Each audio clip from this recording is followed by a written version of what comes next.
네, 안녕하세요. 네. 네, 오늘 제가 전하는 말씀의 제목은 인자가 먼저 가신 길, 우리가 가야 할 길이라고 제가 제목을 한번 정해 보았습니다. 오늘 제가 나눌 본문은 다니엘서 7장 1절에서 14절까지의 말씀입니다. 다니엘서 7장 1절에서 14절까지 말씀을 같이 찾아보고 함께 읽도록 하겠습니다.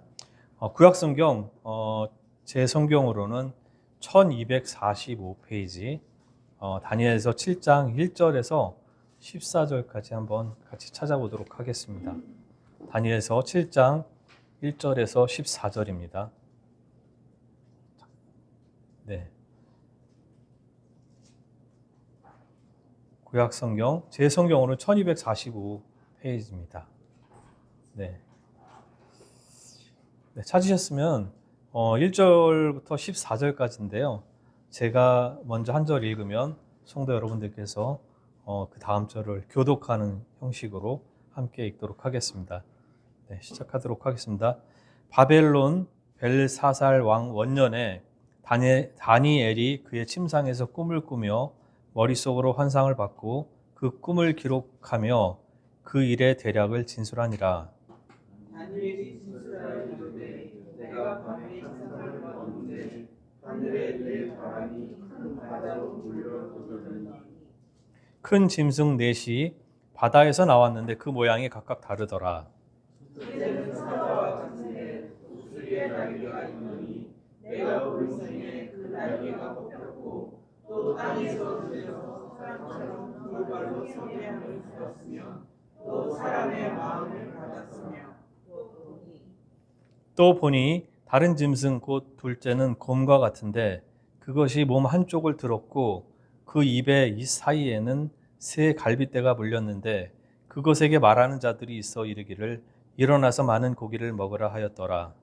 그 후에 내가 또 본즉 다른 짐승도 표범과 같은 것이 있는데 그 등에는 새의 날개 넷이 있고 그 짐승에게 또 머리 넷이 있으며 또 세례를 받았으며 내가 밤 환상 가운데 그 다음에 본 넷째 짐승은 무섭고 놀라우며 또 매우 강하며 또 새로 된 큰 이가 있어서 먹고 부서뜨리고 그 나머지를 발로 밟았으며 이 짐승은 전의 모든 짐승과 다르고 또 열 뿔이 있더라. 내가 그 뿔을 열심히 문 뒤에 다른 작은 뿔이 그 사이에서 나더니 첫 번째 뿔에는 셋이 그 앞에서 뿔까지 뽑혔으며 이 작은 뿔에는 사람의 눈 같은 눈이 있고 또 입이 있어 큰 말을 하였더라. 내가 보니 왕자가 놓이고 옛적부터 항상 계신 이가 좌정하셨는데 그의 옷은 희기가 눈 같고 그의 머리털은 깨끗한 양의 털 같고 그의 보좌는 불꽃이요 그의 바퀴는 타오르는 불이며 우리처럼 불러 그 앞에서 나오며 그에게 순종하는 자는 천천히요 그 앞에 서기하는 자는 만만하며 심판을 베푸는데 책들이 펴놓였더라. 그때 내가 작은 뿔이 말하는 큰 목소리로 말미암아 주목하여 보는 사이에 짐승이 죽임을 당하고 그의 시체가 상한 바 되어 타오르는 불에 던져졌으며 그 생명은 보존되어 정할 시기가 이르기를 기다리게 되었다. 네, 내가 또 밤 환상 중에 보니 인자 같은 이가 하늘 구름을 타고 와서 옛적부터 항상 계신 이에게 나아가 그 앞으로 인도되매 다 같이 읽겠습니다.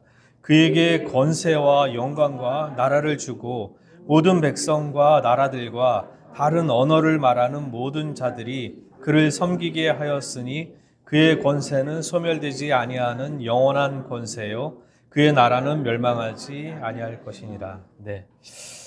네, 오늘 제가 전할 말씀의 제목을 인자가 먼저 가신 길, 우리가 가야 할 길이라고 제가 말씀을 전했습니다. 저는 오늘 말씀을 전하기 전에 먼저 우리는 왜 고난을 통과하는 그 믿음의 길을 쉽게 받아들이지 못하는가라고 먼저 여러분들에게 전하고 싶습니다. 사랑하는 성도 여러분, 우리는 예수 그리스도를 믿는 사람들입니다. 이 말은 그분이 하나님의 아들이시며 십자가를 지심으로 고난을 통과하셨고 부활하셔서 영광의 자리에 계심으로 우리에게 그 십자가의 길이 바로 우리의 믿음의 길이라는 것들을 보이셨다라는 것들을 잘 알고 있는 사람들입니다. 그런데도 우리는 고난이 이렇게 오게 되면 마음이 좀 흔들립니다. 그렇죠? 저도 많이 흔들리는데, 기도했는데 길이 막히고 또 주님께 충성되게 살아왔는데 온 것 같은데 오히려 그런 충성된 나의 그 순수한 마음들로 인해서 손해를 보게 되고, 주님을 사랑하는 마음으로 주님의 자녀이기 때문에 정직했는데 오히려 세상에서 오해를 받을 때가 종종 있습니다. 그때 아마 저희는 이렇게 생각하는 것 같습니다. 왜 이런 일이 일어나지? 하나님이 통치하시고 하나님이 살아계시다라고 하면 왜 이러한 일들이 나에게 이렇게 있고, 이러한 것들이 하루 이틀이 아니고 이러한 현실이 언제까지 계속되는가라는 물음을 던지게 됩니다. 우리는 복음을 압니다. 고난이 믿음의 길이라고 잘 알고 있습니다. 그러나 막상 그 앞에 그 길에 서면 그 선뜻 받아들이기가 어려운 것 같습니다. 우리는 근데 왜 그럴까요? 라고 생각을 해봤는데, 아마도 우리는 하나님의 통치를, 하나님의 그 살아계심을 눈에 보이는 결과와 연결하려고 하는 그런 마음들 때문인 것 같습니다. 오늘 저는 구원받은 우리들에게 묻습니다.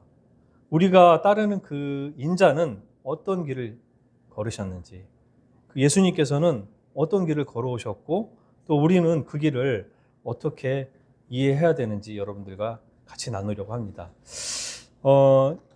다니엘은요, 제가 좀 여러분들 잘 아시겠지만 너무나 유명한 그 사람들이죠. 유명한 사람이죠. 바벨론 포로로 끌려간 청년이었습니다. 포로로 끌려가서 그 바벨론에서 그 세 명의 그 총리 중에 한 명이 되기도 하죠. 근데 이 총리가 돼서 좋은 것이 아니라 바벨론 포로로 이제 끌려간 청년이었는데, 대신에 자기의 그 고향 살았던 그 예루살렘은 무너지고 성전은 다 파괴돼 버리고, 그 로마 제국이 아니죠. 그때 그 고대 그 이방 제국의 그 지배 아래 놓이게 됐습니다.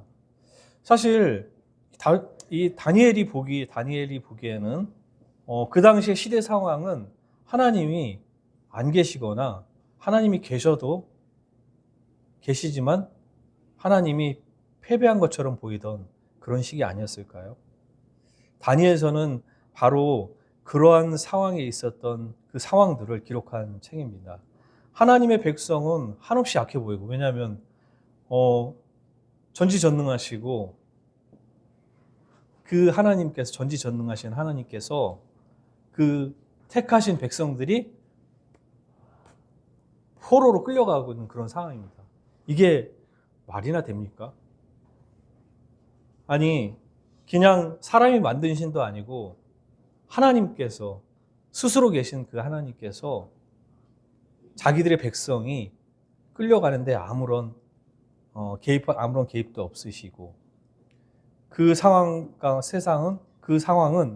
그런 세상의 권력이 지배되고 있는 그러한 상황이었던 것입니다. 그런데 하나님은 다니엘에게 환상을 통해서 말씀을 하십니다. 오늘 저와 여러분들이 같이 읽었던 것이 바로 다니엘에게 보여주신 환상을 갖다가 같이 함께 나눈 건데요. 이것이 의미한 바는 겉으로는 그 세상의 권력이 다스리는 것처럼 보이지만 실제로는 하나님의 보좌는 흔들리지 않다라는 것들을 이 환상을 통해서 알게 해주신 건데요. 다시 한번 제가 좀 말씀드리면 하나님께서 다니엘에게 그 환상을 보여주시는데 큰 바다에서 네 짐승이 이렇게 올라옵니다. 사자 같고 곰과 같고 표범 같고 그리고 마지막에 그 네 번째 짐승은 뭐 형용할 수가 없는 그 짐승을 환상을 통해서 이렇게 보여주셨잖아요. 저희가 읽었던 것처럼.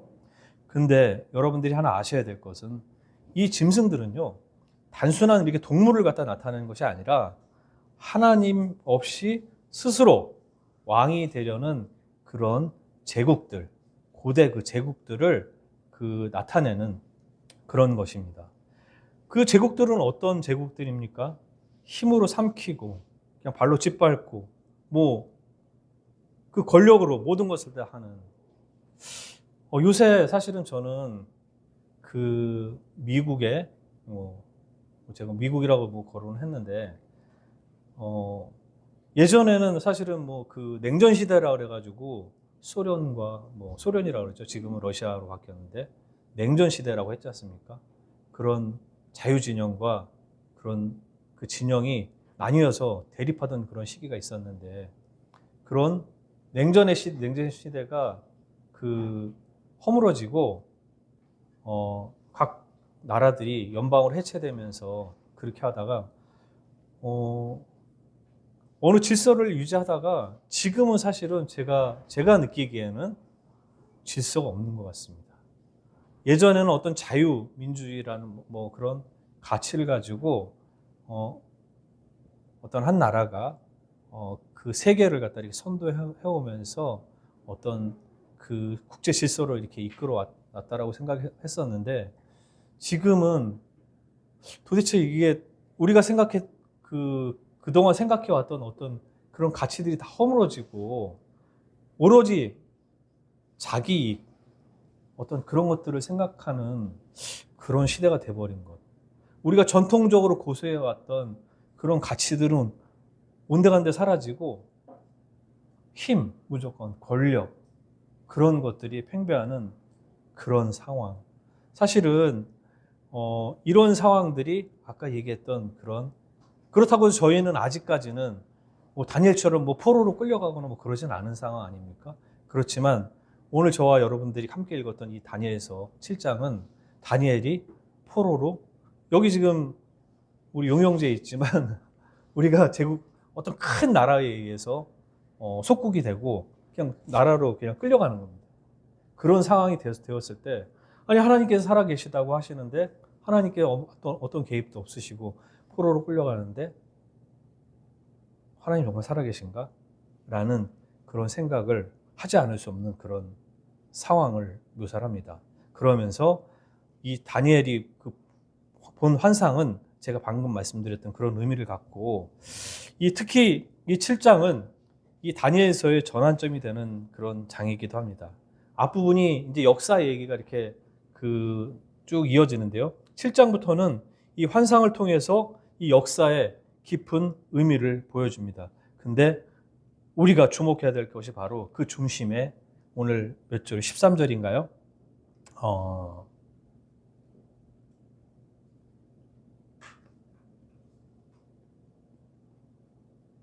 다니엘서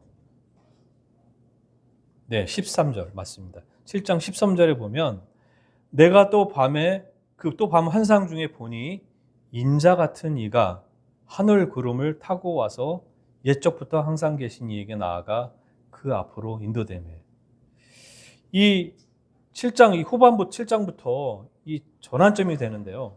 그 중심에 인자 같은 이가 등장하게 됩니다. 환상은 다행히도 그 짐승의 등장만으로 끝나진 않고요. 방금 말씀드렸던 인자 같은 이라고 그 성경에서 하나님께서 말씀해 주십니다. 왜 인자라고 안 하고 인자 같은이라고 할까요? 다니엘의 입장에서는 사람과 같은 모습이지만 사람과 같진 않고, 완전히 사람 같진 않고 하나님의 권위를 가진 그런 존재 모습으로 비쳤다라고 합니다. 짐승은 땅에서 올라오지만, 짐승은 다 땅에서, 바다에서 이렇게 올라오지 않습니까? 근데 인자는 어떻게 하죠? 하늘 구름을 타고 와서 라고 합니다. 대비되는데요. 짐승은 스스로 권세를 이렇게 움켜쥐고 스스로 왕이 되려고 스스로 권세를 갖다가 세워가지만 인자는 하나님께 권세를 받습니다. 그 뭐라고 말씀하십니까? 다니엘서 7장 14절에 보면 그 항상 계신 이가 권세와 영광과 나라를 주고 모든 백성과 그 나라들과 다른 언어를 말하는 모든 자들이 그를 섬기게 하였으니라고 말씀하시는데요. 여기서 우리가 한번 또 다른 곳을 주목할 것은 제가 함께 읽지는 않았는데 7장 21절과 22절에 이렇게 이런 표현이 나와 있습니다. 7장 21절과 25절 같이 한번 보실까요? 7장 21절에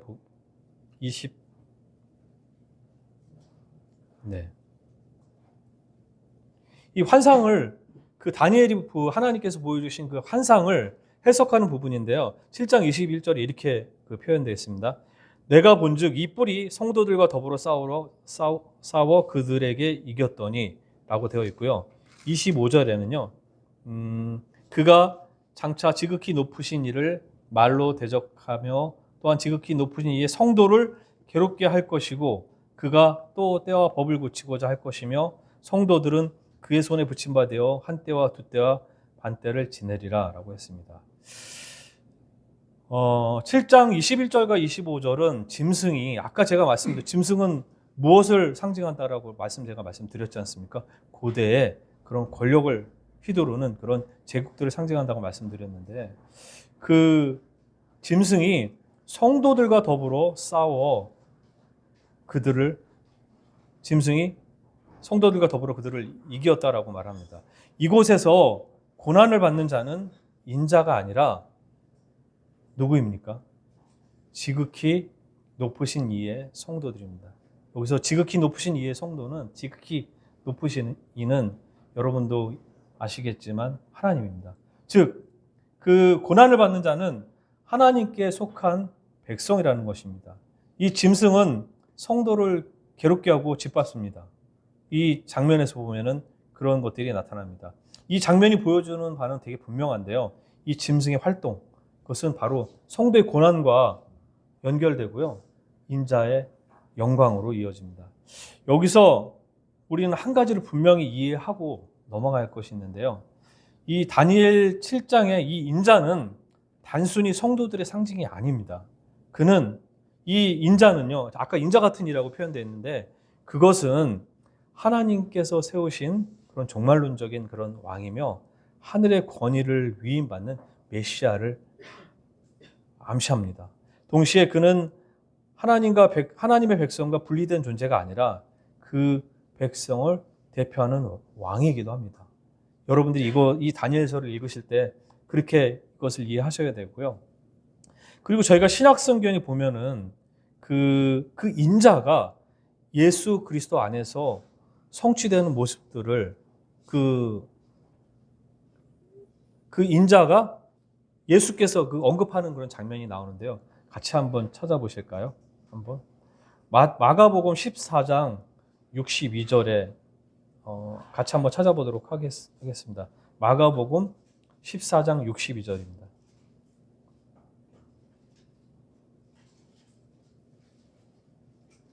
찾으셨나요? 마가복음 14장 62절입니다. 한번 제가 읽겠습니다. 예수께서 이르시되 내가 그니라 인자가 권능자의 우편에 앉은 것을 하늘 구름을 타고 오는 것을 너희가 보리라 하시니 라고 하셨거든요. 14장 62절에 그 예수님께서 말씀하시는데 내가 그니라 라고 하면서 인자가 권능자의 우편에 앉은 것과 하늘 구름을 타고 오는 것을 너희가 보리라 하시매라고 하셨는데 사실은 이것은 예수님께서 다니엘서 7장 제가 아까 말씀드렸던 7장 13절하고 시편 110편 1절에 나와 있는 그 말씀을 같이 함께 언급하시면서 내가 바로 그 인자라는 것을 여기 있는 사람들에게 이야기하는 것이거든요. 누가복음 22장 69절에 또 이렇게 되어 있습니다. 같은 공간 복음서인데 이제부터는 인자가 하나님의 권능의 우편에 앉아 있느니라라고 표현되어 있고요. 그리고 사도행전 7장 56절에는 또 이렇게 표현되어 있습니다. 보라, 하늘이 열리고 인자가 하나님 우편에 서신 것을 보노라, 이렇게 되어 있는데요. 여러분, 사도행전 7장 56절 저희가 수요 성경 공부 때 요즘 사도행전 나가고 있는데 이거 누가 한 말입니까? 보라, 하늘이 열리고 인자가 하나님 우편에 서신 것을 보노라. 스데반이 돌에 맞아 죽으면서 이스라엘 사람들에게 돌에 맞아 죽으면서 서서 그가 하늘을 바라보며 그 돌을 맞으면서 보았던 하나님 우편에 계신 그 예수님을 보면서 그렇게 이야기하는 것입니다. 근데 다니엘 7장에서 좀 설명되지 않은 부분이 있는데 아까 말씀드렸던 고난은 누가 받습니까? 이 다니엘서에서는 고난을 아까 제가 누가 받는다고 말씀드렸죠? 하나님의 성도, 지극히 높으신 이의 그 백성, 누굽니까? 하나님의 성도들입니다. 하나님의 성도들이 고난을 받고 영광은 인자가 받으신다라고 그랬습니다. 근데 그렇다면 성도는 어떻게 그 영광에 참여합니까? 고난만 받습니까? 라는 것들을 사실은 이 다니엘서에서는 나타나진 않는데 이 질문에 대한 그 답을 신약 성경에서 함께 찾아볼 수가 있습니다. 제가 몇 군데 설명을 같이 드리려고 하는데요. 마가복음 8장 31절 같이 한번 찾아보도록 하겠습니다. 마가복음 8장 31절 한번 찾아보겠습니다. 마가복음 8장 31절. 네, 혹시 찾으셨으면은 한번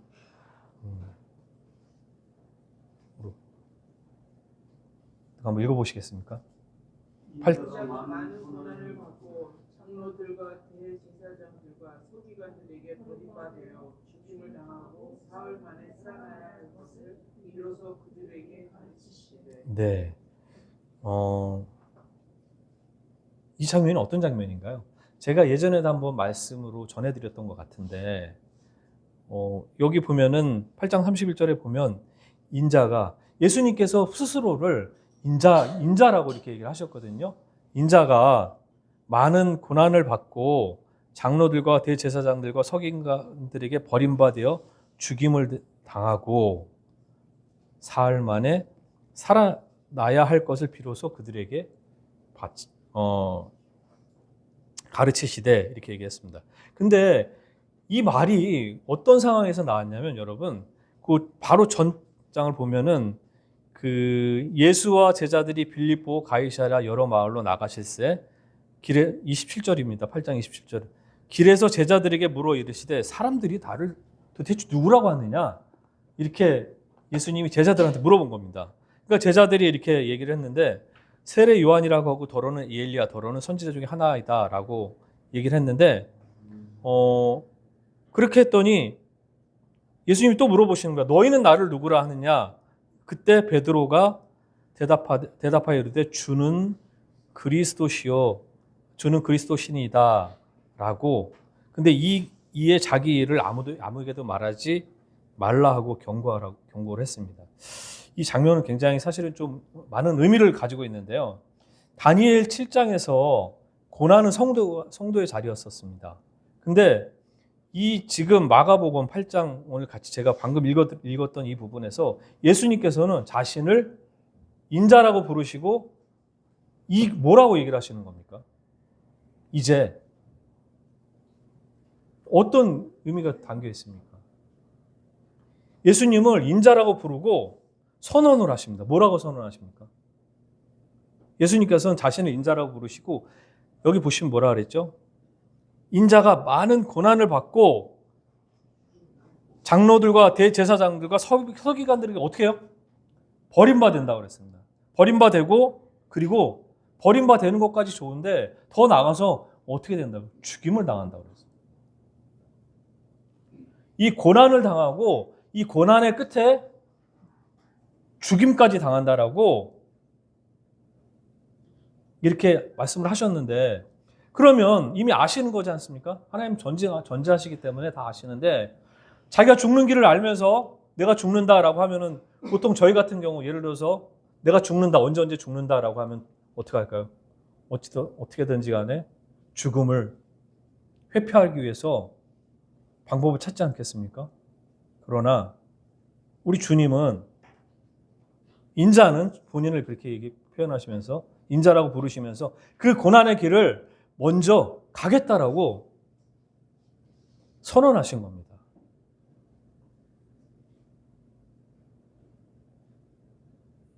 우리를 대표해서 여기서 이 말의 의미는요. 지금 그 온 죄를 지고 지금 우리 여기 이 자리에 계신 저와 여러분을 포함한 모든 사람들의 죄를 지고 그것을 위해서 고난을 지시겠다라고 하시는 선언입니다. 그래서 고난, 우리에게 닥쳐오는 그 고난, 예수님에게도 먼저 오셨습니다. 그래서 우리가 고난 속에 있지, 때로 고난 가운데 있고 앞으로 고난이 다가올지도 모르지만은 예수님께서 다가올 고난을 바라보시면서 선언하신 것처럼 우리도 그 길을 가기 위해서 예수님께서 먼저 보여주신 것입니다. 자, 마가복음 14장 61절에서 64절 같이 또 한번 찾아보시도록 하겠습니다. 마가복음 14장 61절. 마가복음 14장 61절에서 64절까지 이렇게 60절부터 제가 한번 읽어보겠습니다. 대제사장이 가운데 일어서서 예수에게 물어 이르되 너는 아무 대답도 없느냐? 이 사람들이 너를 치는 증거가 어떠하냐 하되 침묵하고 아무 대답도 아니하시거늘 대제사장이 다시 물어 이르되 내가 찬송받을 이의 아들 그리스도냐? 그랬더니 예수님께서 이렇게 대답하십니다. 예수께서 이르시되 내가 그니라. 인자가 권능자의 우편에 앉은 것과 하늘 구름을 타고 오는 것을 너희가 보리라 하시니 그랬더니 이 대제사장의 모습이 나옵니다. 자기 옷을 찢으며 이르되 우리가 어찌 더 증인을 더 들어볼 필요도 없어. 내 옷을 다 저런 감히 하나님을 모욕하는 그 모욕을 해? 소금 있어? 소금이라도 뿌리고 귀라도 씹어. 옷을 찢어버리고 더 증인 더 필요 없어 라고 얘기하시는 겁니다. 그 신속 모독하는 말을 너희가 들었도다. 너희는 어떻게 생각하느냐 하니 그들이 다 예수를 사형에 해당하는 자로 정죄하고 어떤 사람은 그에게 어떻게 해요? 침을 뱉었다라고 했어요. 그 다음에 예수님의 얼굴을 가리고 어떻게 했어요? 선지자 노릇이나 해라라고 이렇게 어떻게 했죠? 조롱했죠. 그리고 어떤 하인들은 손바닥으로 가서 친 겁니다. 여러분 한번 이 모습을 한번 상상해 보시겠습니까? 예수님이 네가 그리스도냐? 라고 얘기했더니 하나님을 그렇게 여태까지 자신을 택한 그런 자신들을 선민으로 택한 백성, 하나님의 백성으로 택했던 그 누구예요? 하나님을 지식적으로 가장 잘 알고 무엇보다도 하나님께 늘 제사를 드리며 살아왔던 그 핵심 중에 핵심, 그 대제사장이라는 사람이 직접 이 땅에 오신 하나님의 아들이신 예수님을, 이 땅에 입고 오신 하나님을 알지 못하고 조롱하고 침뱉고 거기다가 맞고 한번 생각 한번 해보십시오. 여러분이 그 자리에 있었다라고 한번 생각 한번 해보십시오. 예수님은 자신의 정체성을 밝히십니다.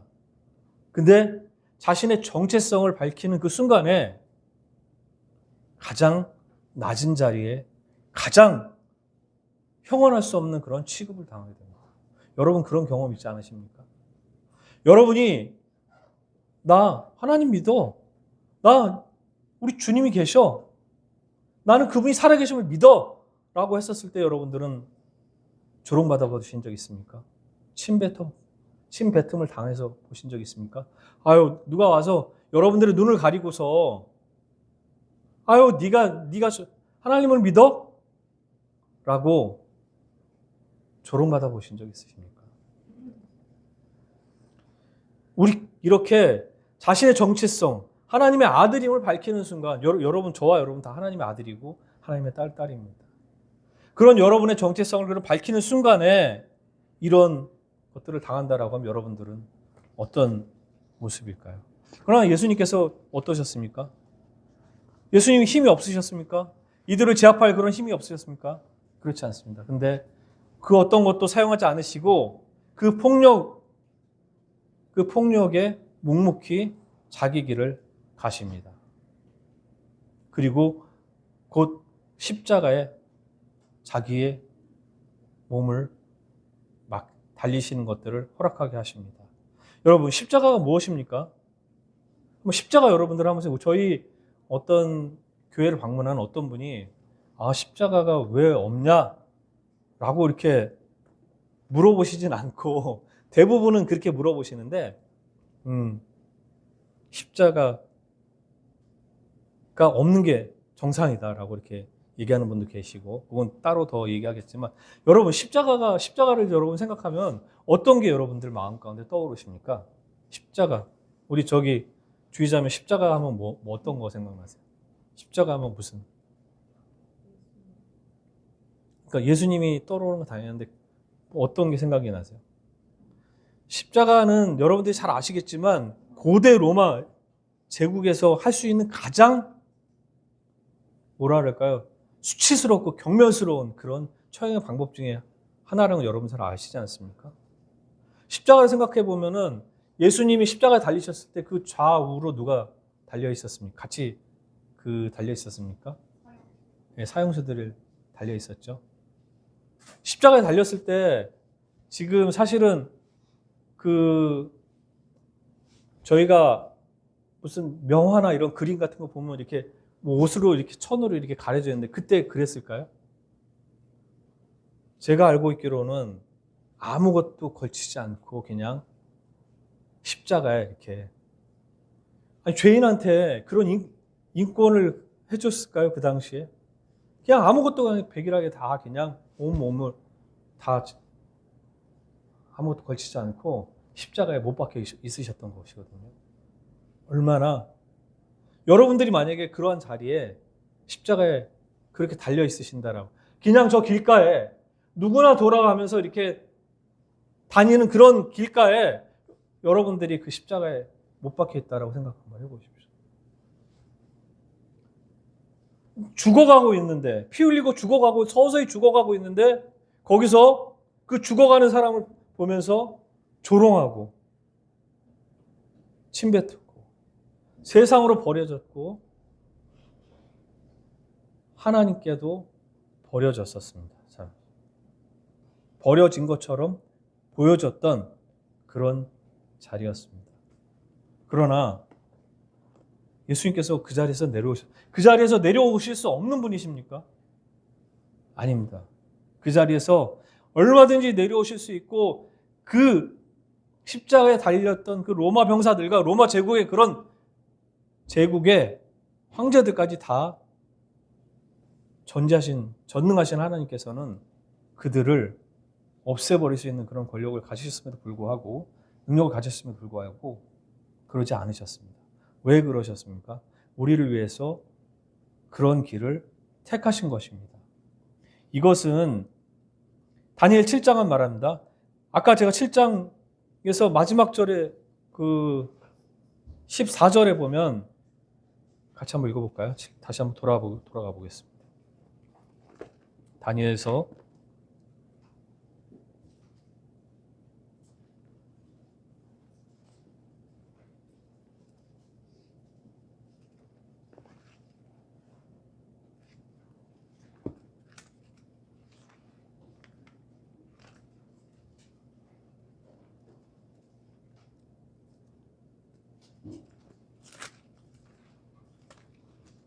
다니엘서 14절 보겠습니다. 그에게 권세와 영광과 나라를 주고 모든 백성과 나라들과 다른 언어를 말하는 모든 자들이 그를 섬기게 하였으니 그의 권세는 소멸되지 않는 영원한 권세요 그의 나라는 멸망하지 아니할 것이라 라고 얘기를 했는데 그 22절에 한번 보겠습니다. 22절 옛적부터 항상 계시니가 와서 하나님이시죠. 지극히 높으신 이의 성도들을 위하여 원한을 풀어주셨고 때가 이름에 성도들이 나라를 얻었더라. 자, 누가 나라를 얻었습니까? 그 나라가 어떤 나라입니까? 그의 나라는 멸망하지 아니하는 영원한 나라입니다. 그 영원한 나라를 누가 얻었다라고 했습니까? 성도들이 얻었다라고 했습니다. 그 결국은 그 예수님께서 십자가에서 그러한 고난을 담당하신 그 이유가 바로 그 영원한 나라를 그의 지극히 높으신 그의 백성들, 성도들을 위해서 담당하셨던 것입니다. 여러분, 마태복음 10장 38절은 이런 말이 있습니다. 또 십자가를 지고 나를 따르지도 않는 자도 내게 합당하지 않느니라. 여러분, 제가 주위에 보면 예수님을 따르는 사람들이 많습니다. 예수님을 따르는 사람들이 굉장히 많습니다. 주여 주여 하는 사람들이 굉장히 많습니다. 그러나 방금 얘기했던 것처럼 자기 십자가를 지고 예수님을 따르는 사람들은 많이 없는 것 같습니다. 이에 예수께서 이르시되 누구든지 나를 따라오려거든 자기를 부인하고 자기 십자가를 지고 나를 따를 것이라.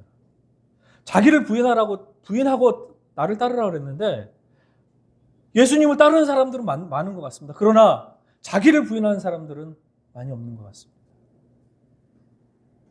다 나는 천국에 간다라고 하는데 다 나는 물어보는 사람들마다 나는 천국에 간다라고 하는데 예수님은 이렇게 얘기하십니다. 주여 주여 하는 자마다 다 천국에 갈 것이 아니고 하나님의 뜻대로 행하는 자라야 천국에 간다라고 예수님께서 제가 말한 게 아닙니다. 예수님께서 말씀을 하시는 겁니다. 그리고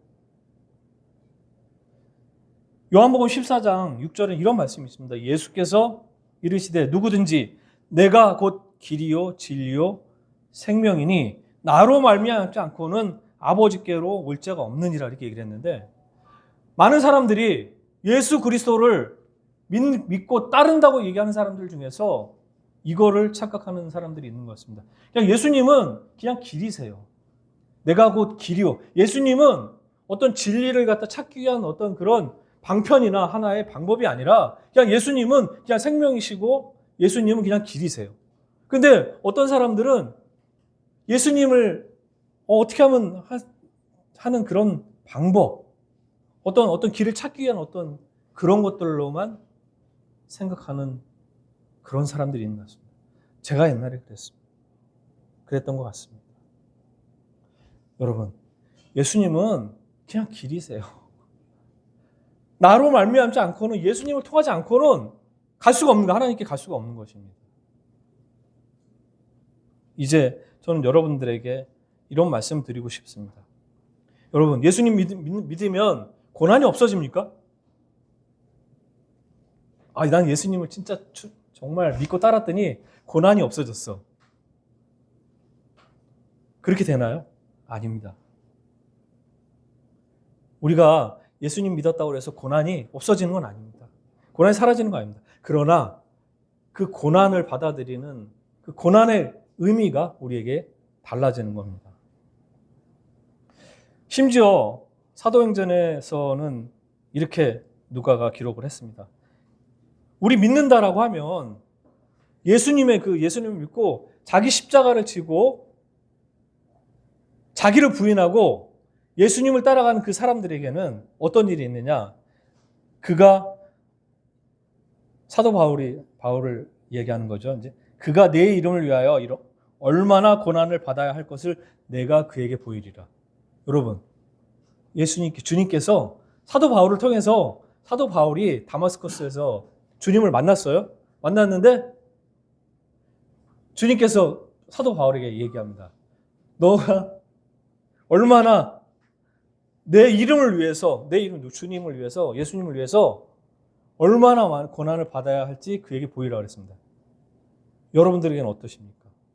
여러분들에게 예수님께서 그렇게 말씀하신 적 있으십니까? 느끼십니까? 전 느낍니다. 내가 예수님을 믿는 길이 고난의 길이구나. 그렇지만 그 고난이 우리가 버려진 자리가 아니라 예수님이 나와 함께하는 그런 자리구나. 예수님이 먼저 가신 그 길이구나 라는 것을 깨닫게 해주십니다. 다니엘서 7장에서 제가 오늘 여러분들과 함께 읽었던 것처럼 짐승이 이기는 것처럼 보여요. 그 당시에는.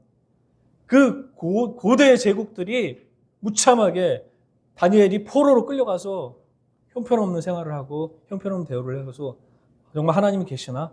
라고 그런 마음이 들지만 그러한 보이는 것들은 영원하지 않다라는 것입니다. 중요한 것은 이 짐승 같은 권력이 이기는 것처럼 보여도 하나님의 마지막에 세우시는 것은 인자 같은 이라는 것입니다. 바로 예수님, 우리 주님이시라는 겁니다. 그 인자가 함께 하시는 하나님의 성도들이 바로 저와 여러분인 것입니다. 우리는 이제 저는 여러분들에게 묻지 않을 수 없습니다. 우리는 여전히 이런 다니엘이 처한 짐승 같은 현실 속에 삽니다. 억울한 일도 있고 또 오해도 있고 어떨 때 손해보는 일도 있습니다. 내가 크리스찬이라는 이유로 앞으로는 내가 이 믿음을 전하지 못할 그런 시간이 다가올 수도 있습니다. 그러나 한 가지는 분명합니다. 우리가 신앙을 지켰다고 해가지고 늘 편안해지고 안락한 그런 삶을 살아간다는 그 보장은 없습니다. 그러나 한 가지는 분명합니다. 우리는 고난의 자리에 홀로 서 있지 않다라는 것입니다. 그 자리를 주님께서 먼저 가셨다는 겁니다. 우리를 대표해서 그 길을 먼저 통과하신 겁니다. 우리가 만약에 고난에 있다라고 하면 그것은 우리가 버려졌다는 증거가 아니라 하나님이 부재하다라는 증거가 아니라 인자 안에 있다라는 그런 증거가 되는 것입니다. 다니엘서 7장에서 다니엘이 본 그 장면을 여러분 다시 한번 생각해 보십시오. 짐승은 스스로 자기가 권위를 세우고 권력을 잡습니다. 그러나 인자, 예수님은 그렇게 하지 않습니다. 우리의 삶도 그렇습니다. 우리도 스스로 높아지려고 하지 않습니다. 하나님께서 언젠가 우리를 높이고 하나님의 그 영원한 나라를 우리에게 주실 그날이 실제로 저와 여러분들에게 오는 것입니다. 저는 오늘 여러분들에게 두 가지를 기억해 달라고 말씀드리고 싶습니다. 고난을 두려워하지 마시고 그저 회피하려고 하지 마십시오. 여러분들 고난은 주님께서도 먼저 그와 같이 저희보다 더한 그 고난의 자리에서 그 길을 걸어가셨고 우리를 또 역시 마찬가지로 우리의 십자가를 지고 우리를 부인하고 그 길을 같이 따라오기를 원하시는 것입니다. 그리고 우리가 조급하게 승리와 영광을 얻으려고 하지 말아달라는 것들을 여러분들에게 부탁드립니다. 우리가 때로는 이 고난 때문에 낮아질 수가 있습니다. 저도 그랬습니다. 저도 한없이 낮아지고 정말 한없이 무너졌을 때가 있었던 것 같습니다. 그러나 이제는 제가 그러한 자리가 또 다시 온다고 하더라도 제 영은 낮아지지만 절망하지는 않을 것 같습니다. 왜냐하면 우리의 자리는 이미 인자 같으니 주님께서 이미 함께 하시고 이미 그 길을 가셨고 우리를 기다리시는 그 길의 끝에 우리를 기다리시는 인자가 계시기 때문입니다. 예수님은 인자로 오셔서 우리를 위해서 대표로 고난을 지셨고요. 그 부활하심을 승천하심을 통해서 영광의 자리를 여셨고 그 영광의 자리에서 우리를 기다리고 계십니다. 이 불의가 존재하는 해 보이는 것 같은 이 세상, 하나님 없이 마음대로 휘둘러지는 그 권력이 온갖 난무하는 이런 오늘날 같은 이런 세상, 내가 믿음을 이야기하면 손해가 보는 그런 시간이 곧 다가올 것 같은 그런 이 시기, 다니엘 7장에서 표현되는 그런 짐승과 같은 그런 시간들이 여러분 앞에 다가올 수 있고 지금 어떤 분은 그 시간에 있을 수도 있고 그렇습니다. 그러나 예수님께서 먼저 십자가를 지셨기 때문에 그 이후의 상황은 확실합니다. 인자가 이미 통치의 자리에 앉으셨고 우리는 그 안에 있는 것입니다. 그러므로 고난은 우리를 버리는 자리가 아니라 이 고난을 통과하신 주님을 연결하는 그런 것이라고 이해해야 됩니다. 저와 여러분들께서 이것들을 기억하시고 이 고난을 통해서 이 짐승과 같은 시계, 상황 이런 것들은 영원하지 않고 주님의 그 십자가를 기쁘게 그 고난을 맞아서 질 수 있는 저와 여러분이 되기를 소망합니다. 네, 말씀 마치도록 하겠습니다.